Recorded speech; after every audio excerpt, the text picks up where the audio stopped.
My name is Rob Maigret, and I am a creative technologist based out of Los Angeles and the chairman of Lydion Research. You're listening to a podcast called Brave New Data. And our goal here is to help people understand that data economics and data science is something that impacts all of us each and every day. We try to make something that could be seen as somewhat mysterious or complicated, very accessible by illustrating that in almost any industry today, data plays a huge part. And I'm super excited to have my friend Tyler Bushnell with us today. He's the CEO of a company called Polycade. They're also located in downtown Los Angeles. They're doing something super fascinating and interesting with video games and console experiences. So thanks for joining us, Tyler. Yeah, happy to be here. Thanks for having me, Rob. Yeah. So how's Polycade going? It's moving along. We're in a kind of an awesome, interesting phase of our roadmap right now. And so we're really super excited for what the next year holds. Yeah. So for anybody who, if you don't know what Polycade is, you should go check it out. I'll tell you a little bit from my perspective, and Tyler will correct me if I'm wrong here. One of the things that gravitated me to it is it is a console unit that is beautiful and designed and high quality that you actually install in your office or your home, and it really rings out the social kind of experience of gaming. Folks getting together and playing games and interacting in a way that maybe we don't do as much in a physical sense anymore. We're kind of in our phones or in our consoles, like at home, and not necessarily spending time like, hey, I'm looking at you and talking to you, and we're kind of having this experience together. Is that close? Yeah, absolutely. The social gaming experience is really our thesis. Our machines are designed to be an in-person experience. So shoulder rubbing, high-fiving, maybe smack talking if that's what you're into. Yeah. But we're bringing gaming back to the real world experience, essentially. Yeah, yeah. No, and we've talked about this. I'm of the age where I grew up in arcades, and remember exactly what it was like to go hang out at a mall, and you'd kind of walk the mall and then go, because you only had so much money to spend at the arcade. Yeah. And the one at my mall was called Aladdin's Castle. Awesome. And they all had like these silly names, right? And you'd go hang out in Aladdin's Castle and you'd watch people play, or you'd play yourself until you'd kind of like try to figure out a way to ration your money off so that, you always had a game left. Right. And I can remember, what was it? Dragon's Lair. Learning how to succeed at Dragon's Lair by just watching everybody else, right, until I kind of like memorized enough. Like, okay, I've watched you guys all make the mistake 10 times and now I know exactly what's going to happen. Yes. But to me, the magic of video games was that kind of, at first, that physical experience, Yeah, absolutely. And it's interesting to think about esports as this new thing, because actually it was one of the first things that existed in gaming, that experience where you're looking over someone's shoulder, watching them do something in the game that you either didn't know could be done or didn't know how to do it, and learning from that experience. Yeah. I mean, there's I was really excited to have you on because there's so much I want to talk about. But I do want to give you proper introduction. So for those of you that don't know, Tyler's father is Nolan Bushnell, who is actually the creator of Atari, which I grew up on, and I'm sure a lot of people did, and it's to me that's kind of like a huge deal, and so I have to imagine you've got some serious footsteps that you're trying to follow there. Yeah, no doubt. Yeah, not only Atari but also Chuck E. Cheese. So a couple of big ones. Oh, that's right. There. Yeah. Well, yeah. So some big successes, and it kind of leads into the beginning of the conversation that I want to eventually have. But if we think about Atari and we think about combat or adventure or Space Invaders, and the console experience at that time with cartridges, it was very much a world where the success of the game was really based on the sales of the title. Right. Absolutely. Right. That was the indicator that people are liking the game. Yeah. And you flash forward, I don't want to say how many years it's been, but it's been a lot. And now all of a sudden we have something very different. We have a feedback loop, a real-time feedback loop like nothing else, where success is measured in very different ways, Absolutely. Yeah. And so I wonder, if the forefathers in video game development could have foreseen, like, oh my gosh, someday every single movement or decision is going to be, we're going to know exactly how people play these games. And we might even be able to change the game in real time based on what's happening. Yeah, I don't doubt that some of that was forecasted, although, probably that's also an area that, for the guys in the Atari age, just trying to make a good game that people liked with these massive hardware limitations, right? Where you didn't have the ability to save maps because there wasn't enough hard drive space or enough memory on your machine. Yeah. So you had to code around that. And so, you're facing so many challenges during that day and age with just technology itself that imagine there wasn't too much time to be dreaming about what the future might hold. Right. I was thinking, as you described maps, I was thinking about the map that my dad and I had made for Zork. Oh, yes. You remember? And and then there was like some kind of conference that we went to, and it was like people had much better maps because mine kind of sucked. But people had done these like massive ones of the whole world, and you're like, whoa, wow. Right. And then you realize that a lot of people are coming to conventions and sharing their maps, and that's how they were built. It was all based on, it was kind of a social activity using a community to come up with the true Zork map. Right. Absolutely. Yeah. Trading notes and It's crazy. So now your background, I know this, is an engineer, like you're a technologist. Yeah, absolutely. Yeah. So I actually, right out of college, went to work for one of my dad's startups. This one was called U-Ink. It was also in the game space. They made, if you remember those bar top touchscreen sort of arcade machines that you would see around at dive bars and some of those kind of venues. This is actually, those units is where Match 3, the like Candy Crush and, that style of puzzle game was created on these touchscreen units. Oh, I didn't know that. Okay. So I worked for them right out of college.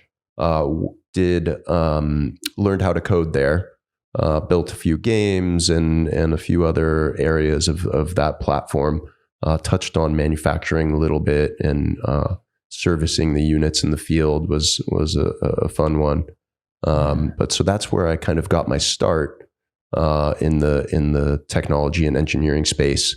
And then after a whole bunch of different projects, ended up going to work for a web advertising company building back-end advertising systems. Okay, which is kind of different, right? Yeah, totally. Yeah, very different space. A lot of similar concepts, and especially when it comes from the programming point of view, but definitely very different. And it's interesting now to see where some of the crossover, the advertising space. And a lot of the ethos that go around online advertising now apply to just basically every single industry in the world. Yeah. What is it? I've heard somebody say this, and I'm going to say it not as elegantly, but that, the innovation that we've seen has been driven by three things: games, ads, and porn. Oh, sure. Yeah. Right. Absolutely. Yeah. That's true. They're the early adopters of any new tech. Yeah. Which is crazy.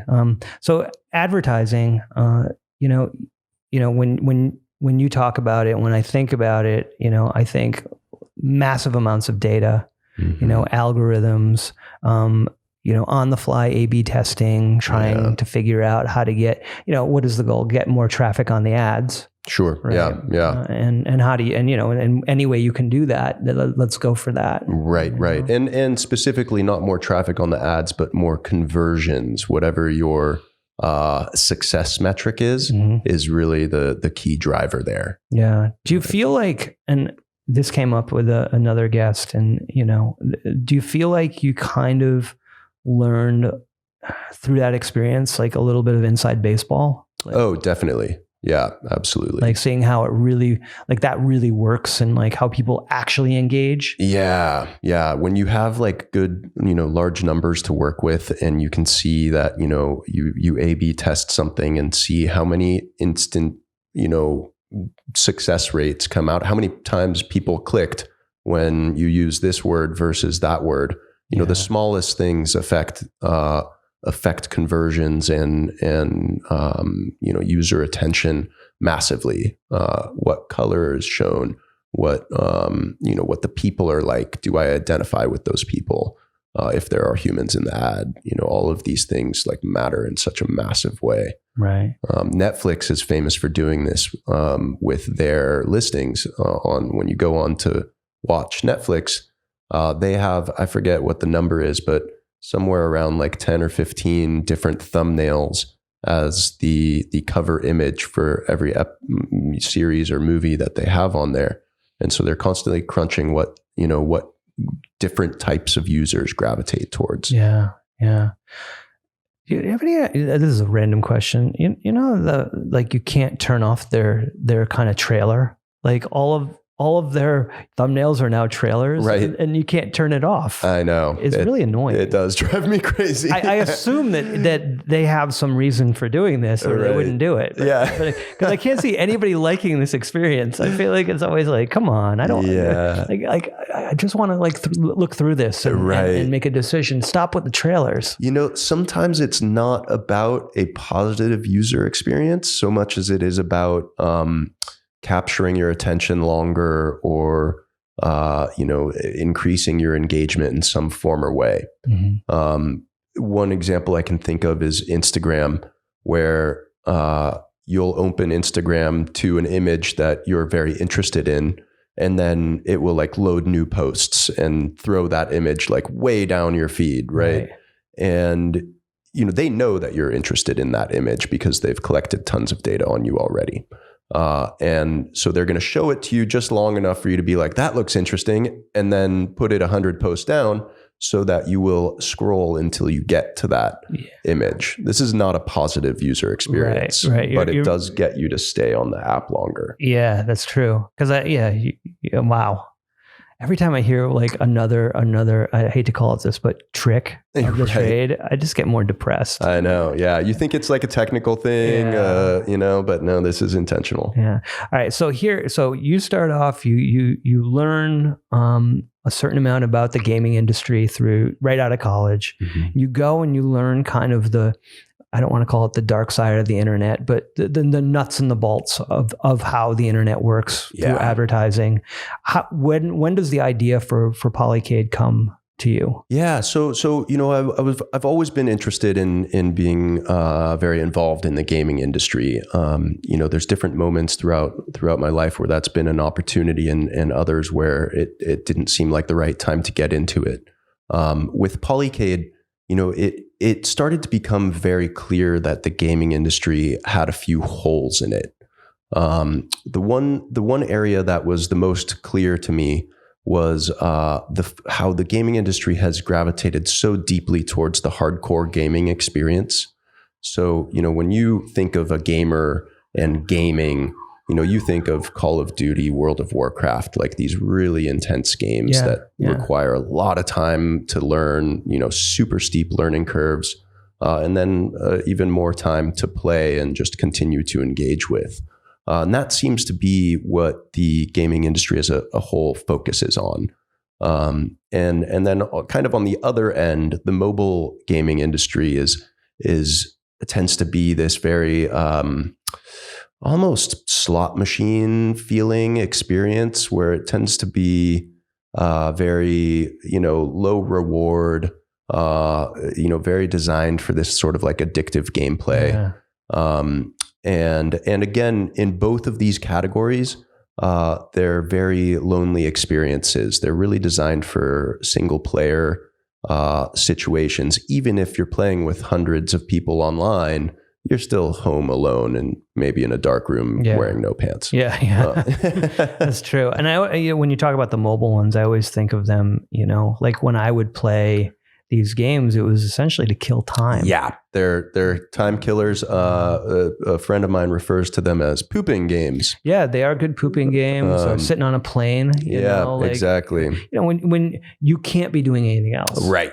Yeah, precisely. And they fill that slot. Yeah. So with Polycade, we saw a big opportunity to come in and be the mid-core gaming platform that focuses on titles that are much closer to the type of things that we grew up with, right? Yeah. Where they're easy to learn, difficult to master, tend to appeal to a much broader range of people. Something that really everyone can get behind and enjoy very quickly. And so we felt like that was a really interesting space, especially because, in today's market, it's so easy to make games that thousands and thousands of people are doing it, right? The indie game is a very hot topic and has been for a very long time because one person can turn out a very good game all by themselves. And the catch there is that discoverability is extremely difficult. So, all of the money in the industry goes towards, advertising Call of Duty and advertising these massive games.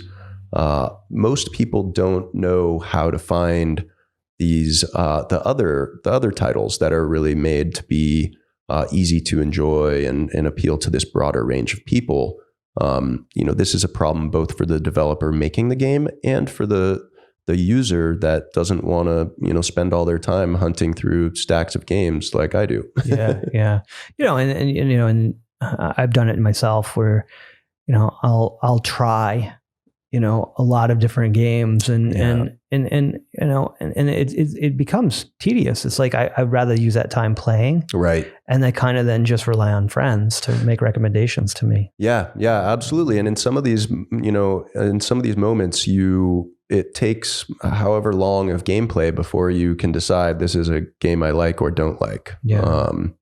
And so choosing that moment to essentially walk out of the theater, it gets tedious. Right. So what I'm kind of hearing now is that there's a facet of Polycade that I had not realized until now or hadn't really thought through, which is the idea of curation. Yeah. Curation is a massive, very important component for us. Yeah.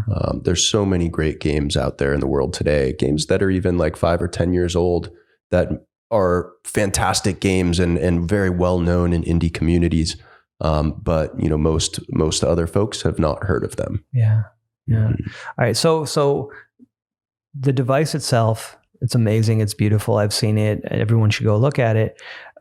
People put these in their offices and their homes and they start playing. Yeah. Right. And you guys clearly you get information back on that. Are you able to curate what games are going to go out to that machine? Are you able to personalize it somewhat? Like what's the next step once somebody actually starts playing? Sure. Yeah. Well, so I'll one revision here. Homes and offices are absolutely spaces that we work with, but also bars and restaurants and co-working spaces or like apartment building rec rooms. Right.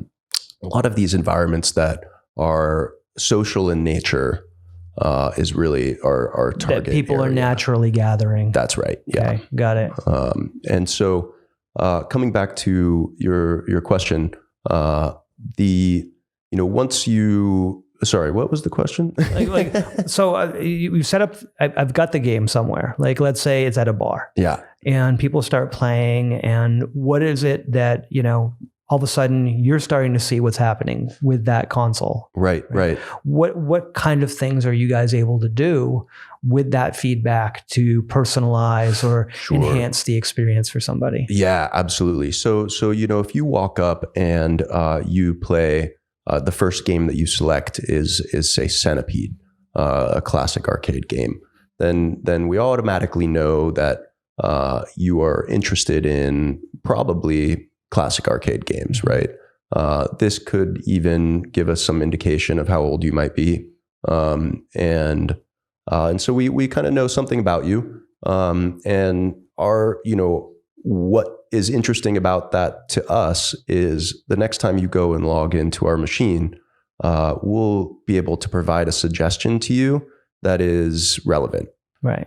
So even if you enjoy a game like Centipede, well, awesome. I could suggest something like Asteroids to you, which you probably already know, but I could also suggest a modern title that you've never heard of that tends to jive well with folks who are interested in classic games. Right. And so now we're giving you an exploratory experience where you're learning something new. You're finding a new game. There's a discovery there that gets you having a fresh experience. Are you seeing that working? That people are actually you're able to move people to modern titles from these titles they're already familiar with? So yes, absolutely. One of the things that we found early on with our product is that most people would gravitate towards us because they wanted to relive that retro experience and reconnect with some of their childhood or teen gaming experience, right? They know that they can't do that on an Xbox or a PlayStation. Right.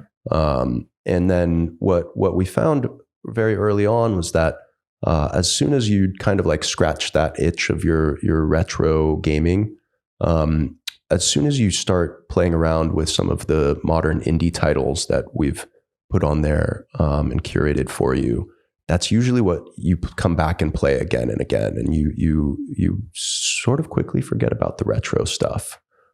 You'll revisit the retro from time to time, as we're likely to do, but it's the modern indie stuff that tends to be the engagement driver. Yeah, that's interesting then, because I think a lot about the idea of nostalgia, right? And we use nostalgia in so many different ways to, not only to sell things, but also to help people understand or get them, in a certain state of mind. And I could totally see that the transition from the, kind of remembering the joy of something, right, to moving to something that allows me to have joy in a different way. Yeah, definitely. And someone once described fun as being able to learn in a safe environment. And video games are very much that, where your failure, you're not punished for failure very much unless you're playing Dark Souls.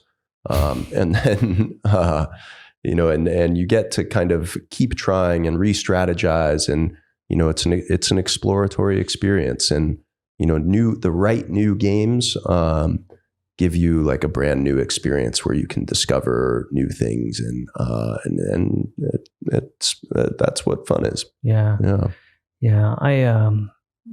I don't know if this is super relevant. I think the game Witcher 3. Right. I got sucked into that. Yep. I don't know how many hours. I did it twice. Right? And the first time I did it, I thought I could, kind of be the player. You'll see why I said player, who, gets to hook up with both Triss and Yennefer. Right. But in the end, and I don't want to spoiler alert if you haven't played, but if you do that, you end up with no ladies at the end.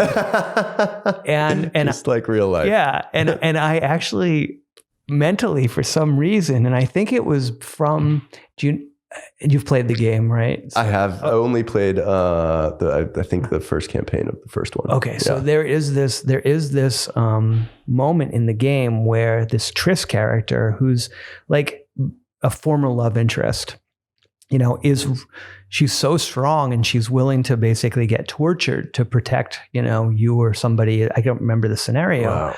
But then you find your adrenaline rushing, and you jump in to protect her, and you kill like an army, right?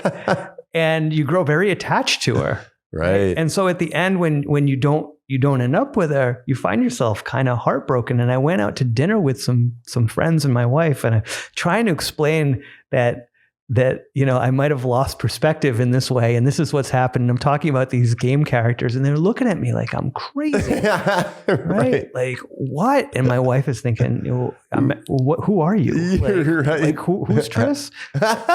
And should I be concerned about her? Yeah. And I had to admit, like, I had like emotionally, mentally, in a way had this weird relationship with this game character through this ridiculous game. And it occurred to me at that time that, oh my gosh, like and this is single player, right? And I don't know what kind of information is going back to whoever makes Witcher, the Witcher titles. But I'm thinking, oh my gosh, all these people are like kids are playing, like whether it's Fortnite or Minecraft, they're putting so much time. They're having a relationship with this game and, by proxy with the developers. Yep, absolutely. Right. And in how much time that you spend on this thing, like on stupid Witcher 3, which is awesome, but I don't even want to admit how many hours. Right. Sure. Yeah. Well, it's a novel, I mean, it's you're reading an interactive novel essentially that has these, it's part movie, it's part, I mean, a movie is a story by itself, but, you're able to fall in love with these characters because it's a step beyond a viewing experience, right? You're part of it. Yeah, you can't shake it. Right. Yeah. Mm-hmm. Yeah. So when we talk about these games like Fortnite and Minecraft, that and I could be wrong here, but I would assume a lot of children spend many hours playing. They're kind of doing some parenting in a way. Sure, absolutely. Right. And I wonder if people are thinking about, or who's thinking about, the responsibility of these game companies towards the youth that they're commanding in a way. Right. Absolutely. Yeah. I mean, there's a few interesting notes about that.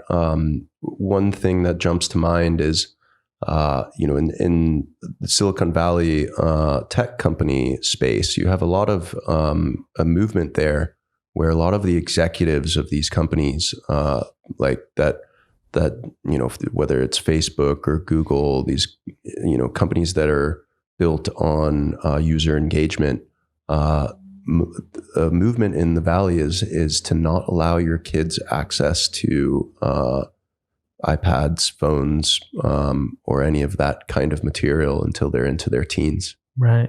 And the reason is because, these devices are designed to have an addiction element.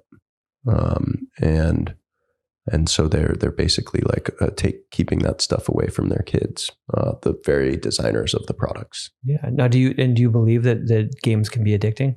Oh, absolutely. Yeah. I mean, personally, like I've spent a shameful amount of time in World of Warcraft in my early 20s. Yeah. And that's a different kind of addiction that I'd say something like Candy Crush is. But there are absolutely those mechanics built into games to keep you coming back.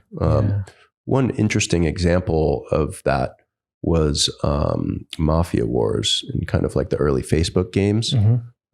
This was a game that really stripped out almost all of the mechanics of a regular game and distilled it down to like the simple idea of like a RPG level up system. And that was it.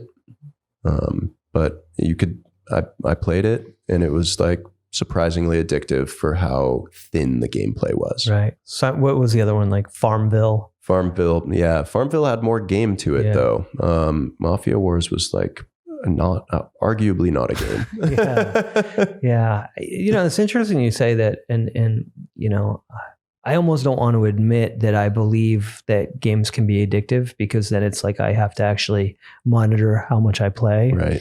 And the 15-year-old in me doesn't want to do that. Yeah, sure. My wife will go out of town and, the last time she did, and she doesn't know I did this, she's going to find out, basically got like Red Dead Redemption 2. Yep. And I set up the PlayStation in the bedroom and I didn't leave my room. Like I didn't leave the room for like 2 days. Like I didn't brush my teeth. Like I smelled like pizza box. Yeah. Order in and got through as much as I could. And when I finished, I didn't finish the game, but when I was coming off of it, I felt like, wow, I was strung out. Yeah, definitely. You know, like I was messed up. I couldn't see straight. You close your eyes, you're still in the game. All I could think about was the game. It was like, whoa, this is intense. And like what you're going to do next, the progress you're going to make, you know, they really play on the, you know, our core human emotions and motivations. Yeah. Yeah. And I'm thinking like, I'm an adult,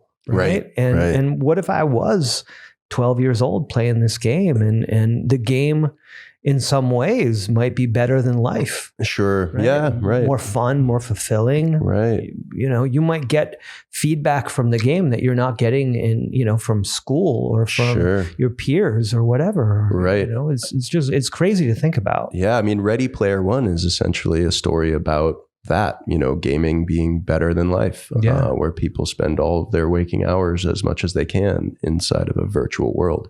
Yeah. Yeah. I mean, and I hate to admit, but I don't think we're as far off as we may think. I feel like it's right around the corner for us. Yeah, I think it very well may be. You know, there's an interesting thing that's going to happen in the next maybe 5 to 20 years.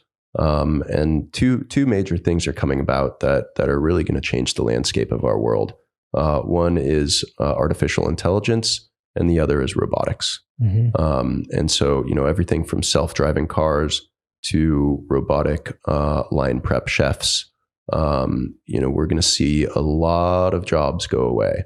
And, you know, in that time where, you know, a lot of our heavy lifting is done for us, what do people do with their time, and where do they capture meaning for their lives, right? And I think that this is actually an area where gaming will be very powerful in providing that meaning for people. Mm-hmm. You know, you add in the social element, which we could talk more about, but you know, an interesting stat that I learned recently was that depression is directly associated to community involvement. And so as you have, you know, smaller communities where people are really threaded in and participate in community events, they have very low rates of depression. Whereas in areas where community doesn't really exist, depression spikes. Yeah.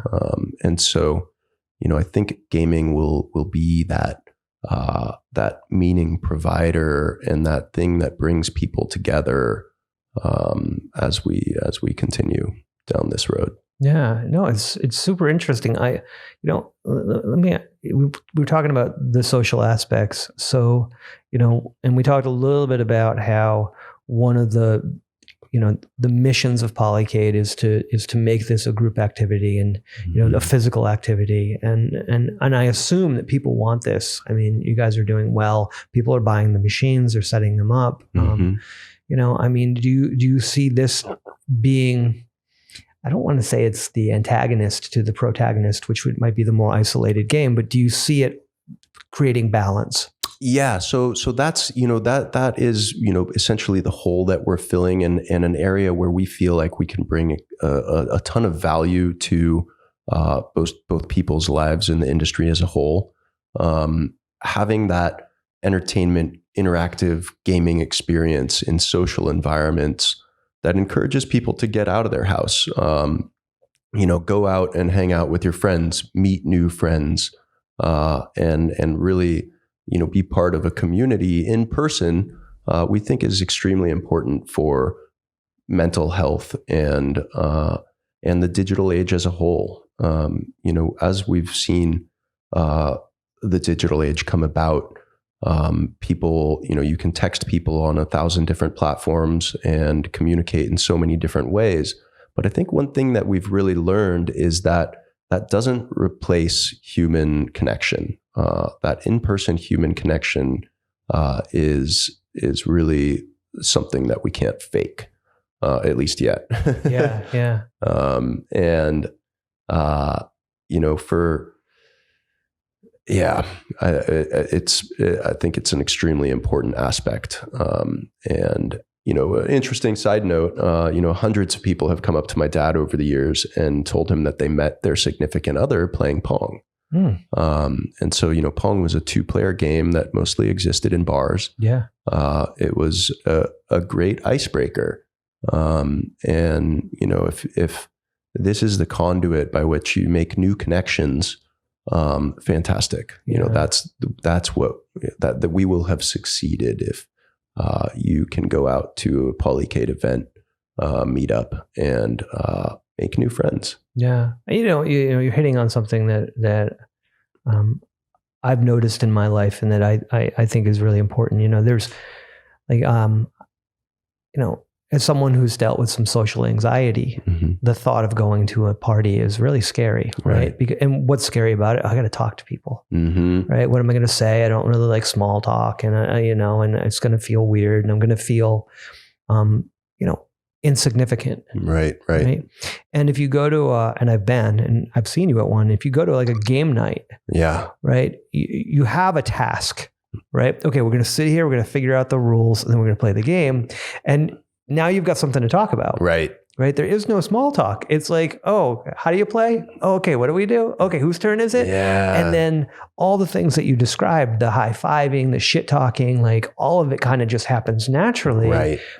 As if you're friends. Yeah. Right? And it sort of like serves to introduce you to each other and understand a little bit about each other and essentially break that barrier down. Yeah. It's amazing. And there's another aspect to what you're doing and I want to just talk a little bit about it. It has nothing to do with data, but these old machines, and my dad, I was just visiting my father, and he's got a pinball machine that we bought him at some point. Yeah. And he's got this old pinball machine in the basement, and it's beautiful. Right.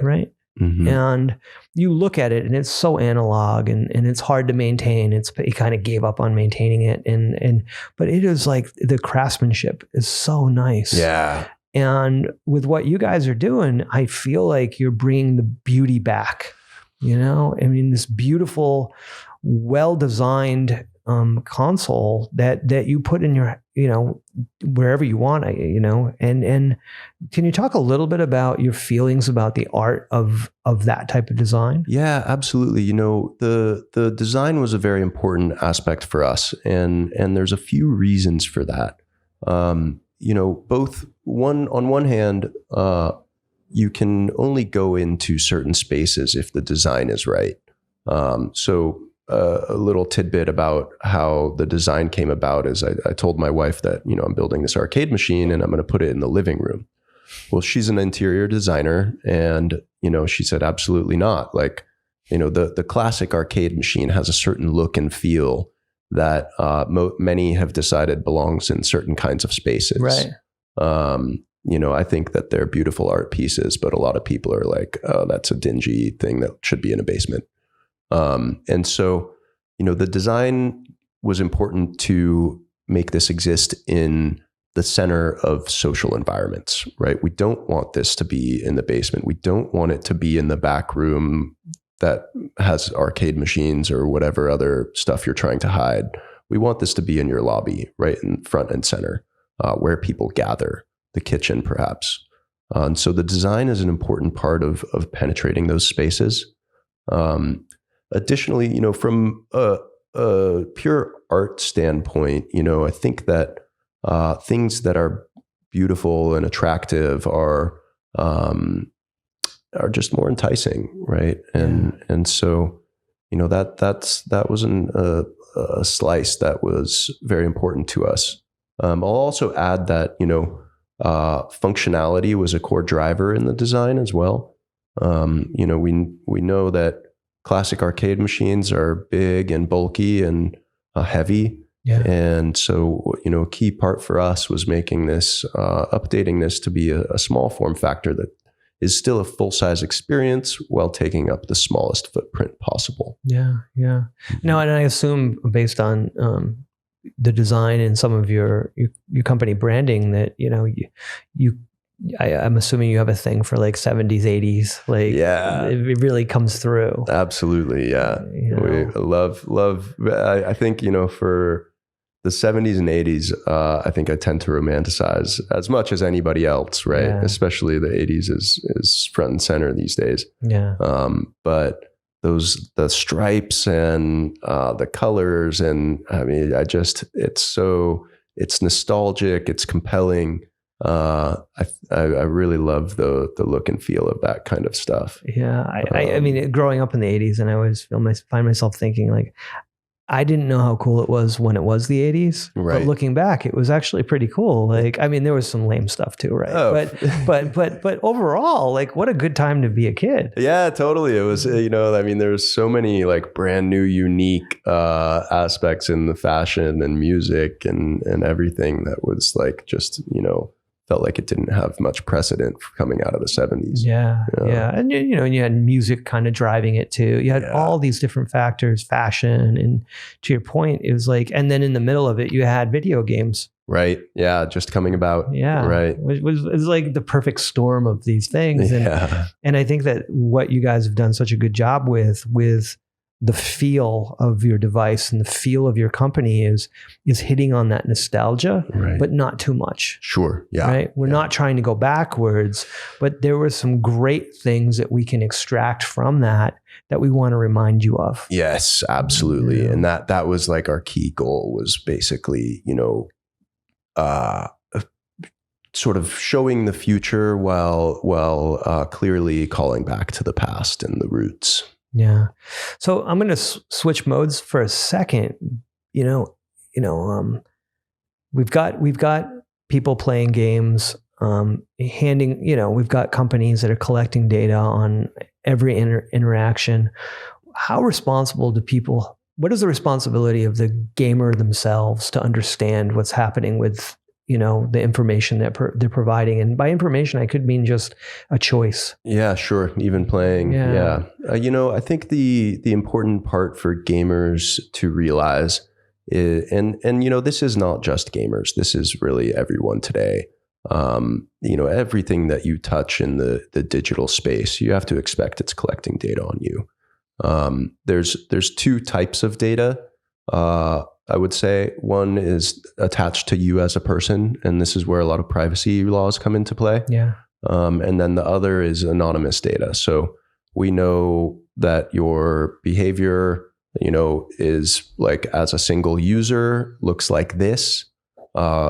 Maybe it's not attached to your name. And so that type of data is used to increase a platform as a whole, whereas data that's directly attached to you as a person is used to speak to you specifically. The most common place where we see this happening is in behavioral advertising. You'll be talking to a friend and open up Instagram and wow, there it is, the ad that's like directly about what you were talking about. Yeah, which is scary. It's people think it's actually happening too, right? Yeah, there's an interesting coming from the advertising space. A lot of people are really scared about this idea of data collection. It doesn't scare me that much. In general, I'm a fan of it because, for example, I don't have to go out and shop for clothes anymore, which is something I hate doing because Instagram knows what I like. Right. And so they'll just show it to me. Yeah. And so, and that goes hand in hand with me never seeing a tampon ad. I think that the advertising is only intrusive if it's not applicable. Right. So, which is basically, if you're showing me things that I actually like and I'm probably going to buy, that's great. Yeah, that's not a problem, right? I did you a favor in that sense, right? That's true. So advertising, in a way, it's also become curators. Yeah, absolutely, for sure. Yeah, definitely. Products we actually may want. Yeah, that's actually a good point. That's a really good point.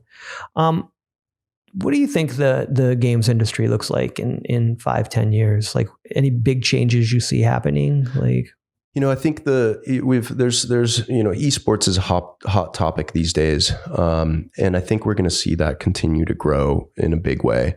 I think in the 5 to 10 year mark, we'll start seeing this become a space that really competes with professional sports today. Yeah. So I think that's something that's going to continue to thrive. That you know, and I also do think that we're going to see gaming penetrate, you know, more people's lives in general. You know, I fingers crossed that Polycade's crucial in that role of getting to everyone else who currently considers themselves a non-gamer. Right. Interesting side note: our partners at Comcast ran a survey. Can I say that?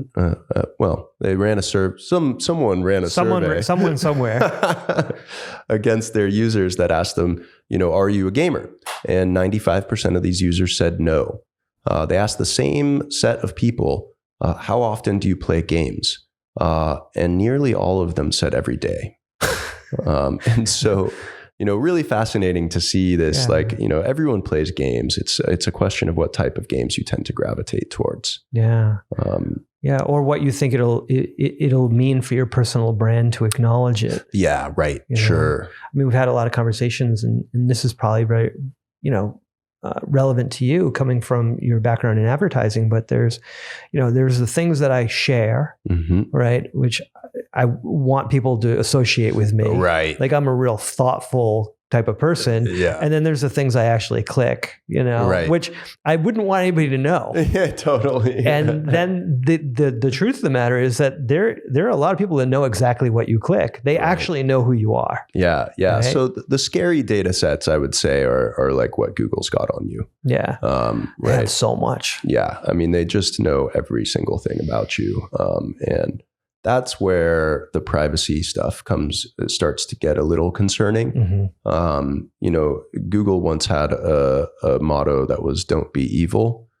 They got rid of that a while back. Yeah. Isn't that kind of telling though when you change the "Don't be evil"? It goes away. It's right. like, well, does that mean you're evil? Yeah. I think they were getting too much flack about it because everyone knows they're collecting all this data. Yeah. But I do still think that their intention is good. And I think that those companies hold so much power in personal data that if it were used for evil, we would have a major problem on our hands globally. Yeah. And so, you know, I think in the realm of data collection, most of it is passive and probably improving your life. The deep data sets could have a lot of repercussions. Yeah. I think in to your point, there's a big difference between, you know, using data to enhance an experience or personalize an experience, right, and using data to like overthrow a government. Yeah, exactly. Right. Yeah. I saw an interesting thing it was a concert actually where, you know, it was like this rebellious air and, you know, they had on the screen behind them, all these words come up and phrases and sentences like, you know, big companies are stealing your data and, you know, they're going to use this to give you exactly what you want. And it's like, oh, that sounds awesome. Yeah, it's like, whoa. Yeah. Oh, that's thanks. Yeah. I recently, I leased a Tesla. Right. Yeah. And a mutual friend had pointed out to me at some point that you don't really ever own it because it's basically a device on their network. Sure. It's reliant on that connection to Tesla. Okay. Like, so, you know, so I leased it because I figured I don't really own it anyway. If it's dependent on them, if they shut off my access. Right. Sure. Like, I don't even know if the car works anymore. I don't know what happens. Yeah. Like, right. It's depending on being a node on their network. And I kind of accepted it. And, you know, because the benefits outweighed like the cons there. It was like the over-the-air updates are incredible. Like the car gets better. Yeah. Like, oh, awesome. You know, who's going to complain with that? Right. I can remember with, you know, with Porsche, like if you wanted to upgrade the software on their like, infotainment, you know, thing that they have, like you had to bring it to the dealership. They had to put it on a special battery, right? Because if during the upgrade process, if it lost power, it would corrupt the whole thing. Right. and it would take days to do the software upgrade. Wow. And you think about that, the car industry, the auto industry has been allowed to be so behind. Right. Right. And then you see somebody like Tesla who are applying it's a tech company. Right. Right. Like there's no question about it. They're not an automotive tech company. Mm-hmm. They make a car, right? Or, sure. or a suite of cars, but they're just tech. Yeah. And I think that, it's important for people to understand that, there are tech companies that are in certain industries, whether it's gaming or advertising, whatever, but that they're fundamentally a technology company. For sure. And so my question would be, do you see Polycade as a technology company, or do you see it as purely a gaming company? We are 100% a technology company. Yeah. Gaming is our business, but we apply all of the concepts that come from this digital age into the gaming platform, right? Especially given that it's a public space device for the most part. You look at an arcade machine and that it's not talking back to the servers on the web, right. And otherwise. We are not that. We are absolutely talking to the servers and using that to continue improving the experience and making it more awesome for you. Yeah. And of course that's also by extension more awesome for everybody, right? That's better for us. It's better for everyone involved. It's kind of a win-win scenario. Yeah. That's awesome. Mm-hmm. Tyler, I really appreciate you coming on. This has been a really nice conversation, and we knew each other, but I feel like I know you a little better now after all this. Super fun, Rob. I love what you guys are doing. I know you're going to continue to be successful, and hopefully we can have you back on at some point. Yeah, killer. Continue the story. That'd be great. Awesome. Thank you, Tyler. Thanks so much for having me, Rob.